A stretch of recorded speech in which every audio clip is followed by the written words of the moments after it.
Hey, no intro this time. Just thought I'd try something new. Something that I haven't tried before, which is pure commentation. It seems to have worked for the most part. In my last video, I really liked the way that one turned out. I was just talking over some things I was thinking about of the game, how everything was going with my progression, and my video editing skills as a creator. It's a shame that we lost so much footage, and looking at the footage I have now, it's gonna happen again. More than once, more than twice even. Look at that, take that guy out there, that's nice. And I don't like that, but it is what it is. It's my first time doing this, so I'll get the hang of it. In fact, I've already, for the most part, future will here. I have gotten the hang of it, just recording 30-minute bites and chop it down 3 times speed. That's what you're seeing now. This is 3 times speed. It's pretty cool. I took that Bocoplin's horse, and if you didn't know, horses have bonds, and it's kind of you could meme that. Horses have bonds. Bonds have layers.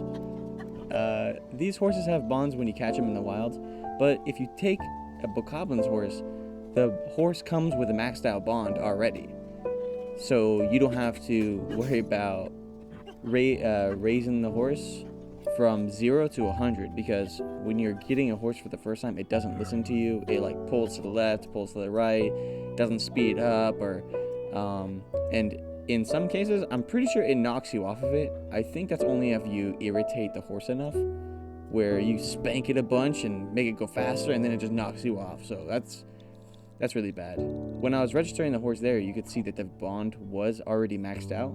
Pretty cool. I didn't know that when I was registering the horse in this game, I had all my other horses from Breath of the Wild. They carried over somehow, and I don't know how, but you know, Nintendo magic. I had Epona, and I had the big horse. I named him Gus.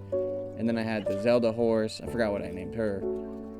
I had all these horses, and I'm running around with this 2-star, which I'm not mad about. You know, me and Brock, we got a good relationship here. I find this traveler, and he's carrying fireproof lizards, which is pretty important. You know, you can't make it to Death Mountain. I was planning ahead here. I thought, oh, you know what? I'm gonna need those. I'm gonna need some fireproof elixirs, because I remember in the last game, you could make a fireproof elixir from the fireproof lizard.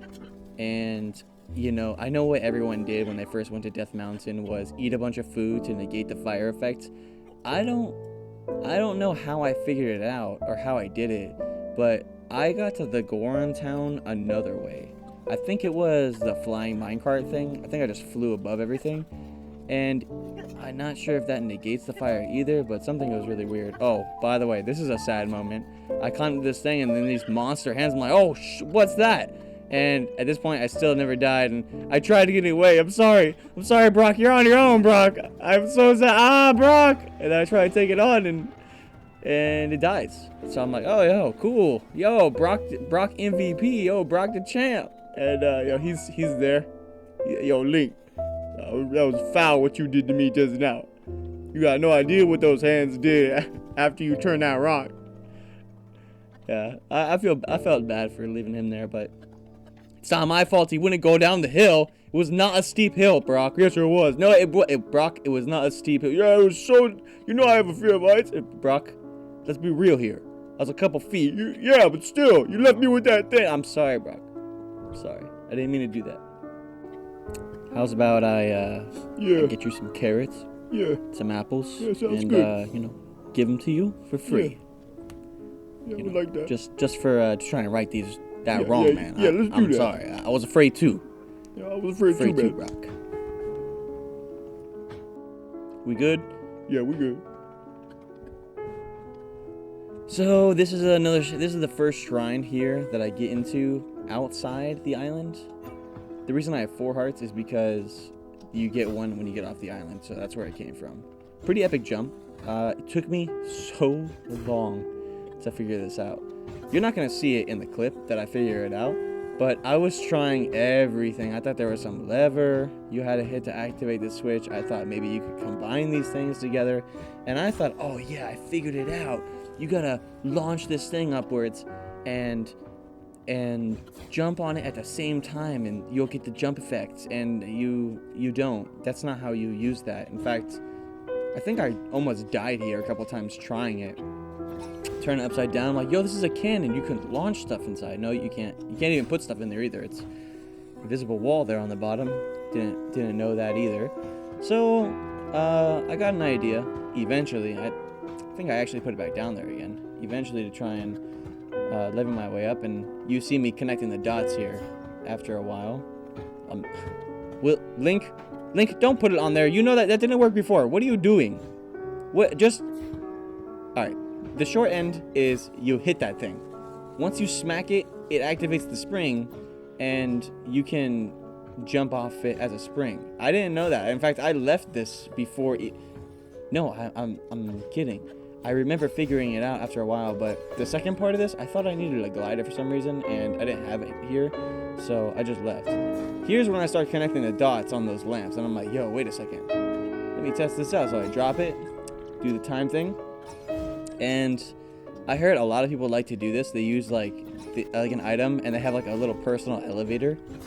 So what a cool mechanic, right? But I try to use these lamps to step on, and then I grab it again and push it up at the same time and raise myself to the second lamp. Well, unfortunately, I didn't have enough height through doing the elevator thing to reach the second lamp. Not that you would see it anyways, because my video does glitch by the end of this. This was like hour 4 or something crazy, and I hadn't learned that you should just record in the 30-minute bites.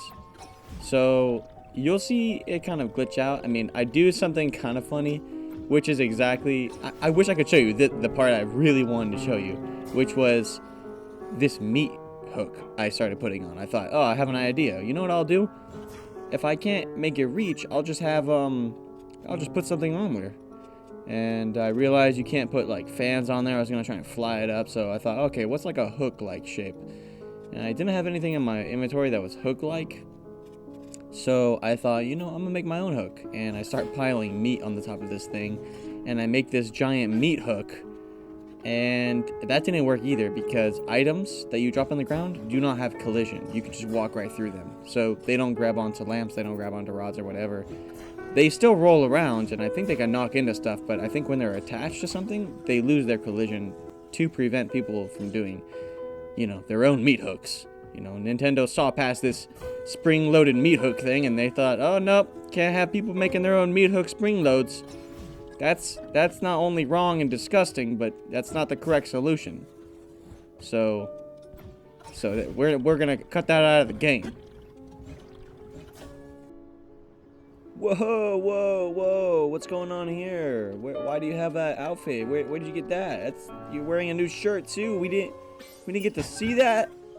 I'm unsubscribed. Oh, you got another shirt. Oh, you show us this one. You don't show us the other one. Oh, okay. Well, we don't need you to get to lock the new shirts anyways. We can unlock them ourselves. Why is there 2 Eponas? Okay, you know what? I'm resubscribing. I gotta figure out why. Yo, tell me that wasn't your exact thought process when you saw that transition. Yep. After that meat hook incident, it skipped all the way into where I got into Zora's domain.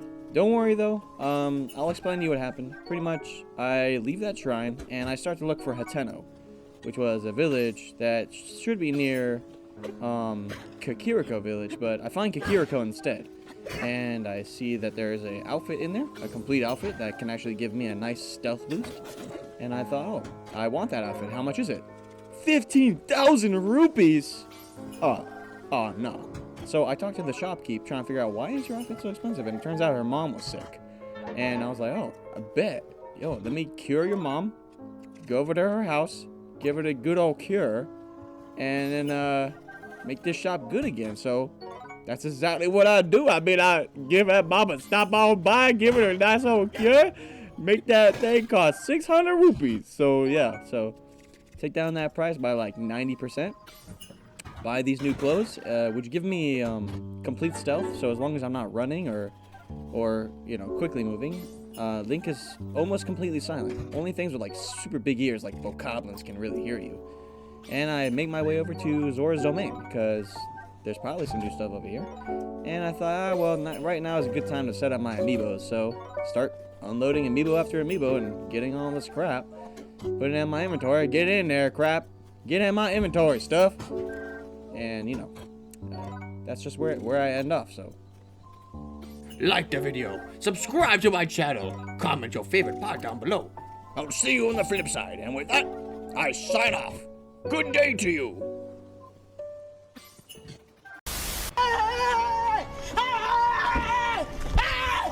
Why are you running? Why are you running?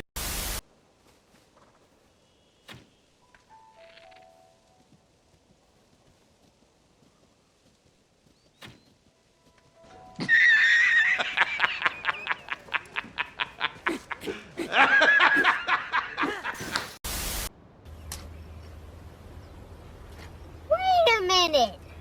Who are you? What are you looking at?